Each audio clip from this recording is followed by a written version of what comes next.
네, 여러분 안녕하세요. 민주사회를 위한 변호사 모임의 조수진 변호사입니다. 오늘은 국민참여재판 어떤 경우에 유리한가에 대해서 같이 알아보도록 하겠습니다. 자, 그럼 시작해 볼까요? 네, 국민참여재판 언제 유리한가? 이 부분은 저희 똘지마 형사절차 재판편의 206쪽부터 다루고 있습니다. 국민참여재판을 다루고 있으니까 참고하시고요. 국민참여재판은 형사재판에서만, 그것도 1심 재판에서만 할 수 있는 재판이에요. 민사재판과 형사재판의 차이는 알고 계시죠? 민사재판은 원고 피고가 있는데 반해서 형사재판이라는 거는 내가 범죄를 범했다라는 의심을 받아서 경찰 조사 또 검찰 수사를 받고 난 뒤에 기소가 됐을 때 피고인으로서 받게 되는 재판이 형사재판입니다. 이 형사재판은 1심, 2심, 3심, 그러니까 대법원 이렇게 3심으로 구성이 되는데 국민참여재판은 1심에서만 그것도 내가 피고인인 나의 신청으로만 피해자는 안 되고요. 할 수 있다는 것을 유의하셔야 됩니다. 더 자세한 사항을 알고 싶으시면 대법원 홈페이지 종합법률 정보에 들어가시면 국민의 형사재판 참여에 관한 법률을 검색하실 수가 있으세요. 이 법률에서 자세한 내용을 아실 수가 있습니다. 국민참여재판에서 승리하려면 어떻게 해야 될까요? 배심원을 선정을 잘 하셔야 될 것이고, 두 번째로는 그 배심원들을 설득하셔야 되겠죠. 그런데 사실 이 배심원 선정 절차와 또 배심원들에게 증거를 제시하는 방법 같은 게 상당히 복잡하고 법으로 다 정해져 있어서 개인이 하시기가 쉽지는 않습니다. 그래서 변호인을 선임하시는 게 좋은데요. 나는 변호인 선임할 비용이 없는데 그 부분도 걱정하실 게 없습니다. 국민참여재판은 필요적 변론 사건으로 지정이 되어 있기 때문에 내가 이 국민참여재판 의사확인서를 법원에 제출을 하면 법원에서 변호인이 있는 줄 알아보고 없는 경우에 국선 변호인 선임을 해줍니다. 자, 그러면 국민참여재판이 유리한 경우는 어떤 경우인지 세 가지로 나눠서 한번 알아볼게요. 첫 번째로 무죄추정 원칙과 증거재판주의를 보다 엄격하게 적용받을 필요가 있는 경우에 굉장히 유리합니다. 무슨 얘기냐면 일반적인 재판은 법관 한 명이 재판을 하게 되잖아요. 그런데 국민참여재판은 5명에서 9명 사이의 배심원이 하루 종일 그 재판만을 들여다보게 됩니다.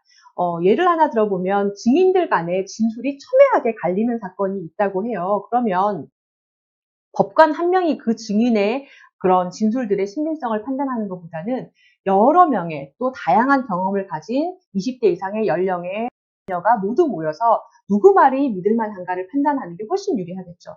그래서 무죄추정 원칙, 증거재판주의를 엄격하게 적용할 필요가 있는 재판이다, 내 재판이. 그럴 경우에는 국민참여재판을 선택하시는 게 유리할 겁니다.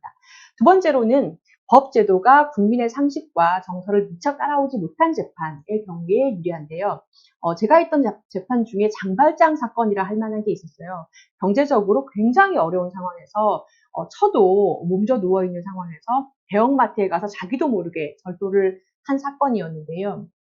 대형마트도 사실은 피해가 없다면서 처벌을 원하지 않고 이런 상황이었는데 사실 이분이 절도 전과가 여러 번 있다 보니까 상습절도라는 굉장히 높은 그런 형량이 높은 죄로 기소가 됐고 이 상황에서 고민을 하다가 국민참여재판 신청을 했는데 모이신 배심원 분들이 딱한 사정을 듣고서 그러면 이 상습절도로 처벌하지 말고 절도죄로 처벌합시다 라고 형의를 해 주셔서 일반 절도로 훨씬 낮은 한 절반 이상 낮은 형으로 처벌받은 예가 있었습니다. 세 번째로 집중적으로 심리를 진행을 하고 판결을 신속하게 받을 필요가 있을 때 국민참여재판이 유리합니다.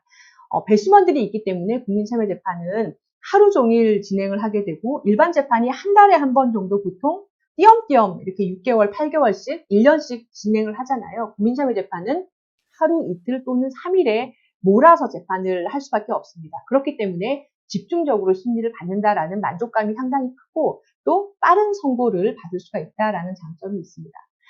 그런데 국민참여재판을 신청한다고 해서 모두 다 유리한 것은 아니기 때문에 사실은 굉장히 신중하게 선택을 하셔야 돼요. 예를 들어서 내 사건이 어떤 국민들이 혐오하는 강력한 강력범죄다 또는 마약 사건이다. 이런 경우에는 사실은 법관보다 형량이 더 높게 나올 수도 있습니다. 두 번째로는 내 사건이 굉장히 복잡한 사기 사건이라서 방대한 서류를 봐야 된다든가 이런 사건의 경우에는 사실 하루나 이틀 만에 그 많은 배심원들에게 이걸 다 설명하기가 어렵겠죠. 그럴 경우에는 오히려 불리할 수도 있고요. 마지막으로는 가장 중요한 점인데 배심원들은 내가 살고 있는 지역 주민으로 이루어진다는 점을 명심하셔야 됩니다. 그 법원이 관할하는 구에 살고 있는, 구들에 살고 있는 주민으로 구성이 되기 때문에 만약에 내 사건이 언론에 굉장히 많이 알려졌는데 마침 내가 어떤 보수적인 지역에 살고 있어서 또는 그 여론이 굉장히 좋지 않은 지역에 살고 있다. 그 재판부가 내 재판부다. 이런 경우에는 오히려 여론 재판을 받게 돼서 불리하실 수도 있습니다.